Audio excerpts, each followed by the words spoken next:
Hello दोस्तों, स्वागत है आपका आशी स्टोरी वर्ल्ड यूट्यूब चैनल पर। आज की कहानी है तुम कोई अनोखी नहीं हो जो प्रेग्नेंट हो। अमन को जब पता चला कि सैफाली दोबारा मां बनने वाली है तो वो चिंतित हो गया कि घर से दूर अकेले कैसे संभालेगा। बड़ी बेटी पीहू 5 साल की है और स्कूल जाती है।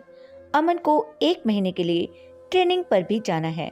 उसने सैफाली से कहा कि घर से मम्मी को बुला लेते हैं या फिर तुम चली जाओ ससुराल, और वो भी प्रेगनेंसी की हालत में। प्लीज अमन, यह मुझसे मत कहना। पीहू के समय वहाँ मैंने कैसे अपनी प्रेगनेंसी गुजारी थी तुम भूल गए होगे, मैं नहीं। वो तो अच्छा हुआ कि तुमने बोल दिया कि निशा दीदी की तरह मेरी भी पहली प्रेगनेंसी मायके में होगी, वरना मैं तो शायद बचती भी नहीं। नहीं नहीं, मैं अकेले सब मैनेज कर लूंगी। जब दिक्कत लगेगा तो एक कामवाली लगा लूंगी, लेकिन आपके घर बिल्कुल नहीं जाऊंगी। यहाँ कम से कम मेरी जो इच्छा होगी वो खा सकूंगी। पीहू के समय तो सैफाली को कुछ याद आते ही आंखों से आंसू बह निकले।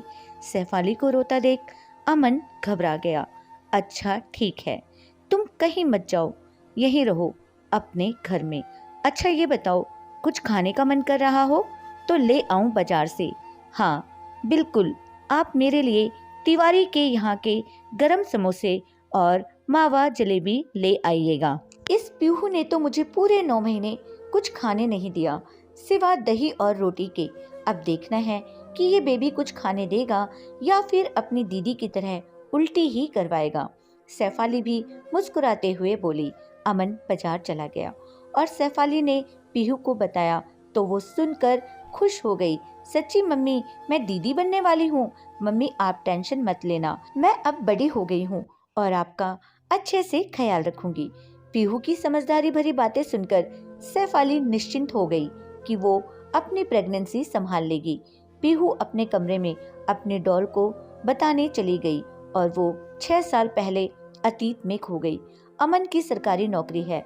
शादी के 2 साल बाद जब सैफाली प्रेग्नेंट हुई तो वो ससुराल आ गई, क्योंकि पहली प्रेगनेंसी थी और अमन कोई चांस नहीं लेना चाहता था। इसलिए उसने सैफाली को घर, जो कि गांव में है, छोड़ दिया और खुद हर 2 या 3 महीने पर आता रहता। गांव में सैफाली को बहुत ज्यादा परेशानी हो रही थी, क्योंकि सास को उससे ज्यादा अपनी बेटी की फिक्र थी, क्योंकि वो भी प्रेग्नेंट थी। अब ससुराल में हो तो सभी कामों की जिम्मेदारी भी बहू की ही होती है। सैफाली सब काम कर लेती थी, लेकिन खाना बनाते समय उसे मसालों से उबकाई आने लगती। उसने सासू जी से कहा, मम्मी जी मैं सब खाना बना दूंगी, लेकिन मसाले वाली सब्जी आप बना दीजिए। तब सास तपाक से बोलती है, तुम कोई अनोखी नहीं हो जो प्रेग्नेंट हो। अमन के आने पर वो शहर जाकर चेकअप करवाती थी, क्योंकि सासू जी अपनी बेटी को तो शहर ले जाकर सोनोग्राफी करा आती थी, लेकिन बहू के लिए वहीं गांव के डॉक्टर को बुलाकर चेकअप करा देती थी।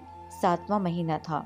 अमन के साथ जाकर सैफाली ने जब चेकअप कराया तो डॉक्टर ने उसे पूरी तरह से बेड रेस्ट करने को कहा और साथ ही चेतावनी दी कि जरूरत से ज्यादा काम करने से बच्चा बहुत नीचे आ चुका है और ठीक से खुराक नहीं मिलने के कारण जच्चा और बच्चा दोनों ही कमजोर हैं। इसलिए विशेष देखभाल की जरूरत है, वरना कुछ भी अनहोनी हो सकती है।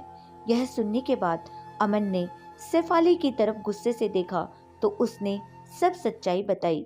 घर आकर अमन ने अपनी मम्मी से कह दिया कि जब निशा की पहली प्रेगनेंसी मायके में हो रही है तो सैफाली की भी मायके में होगी।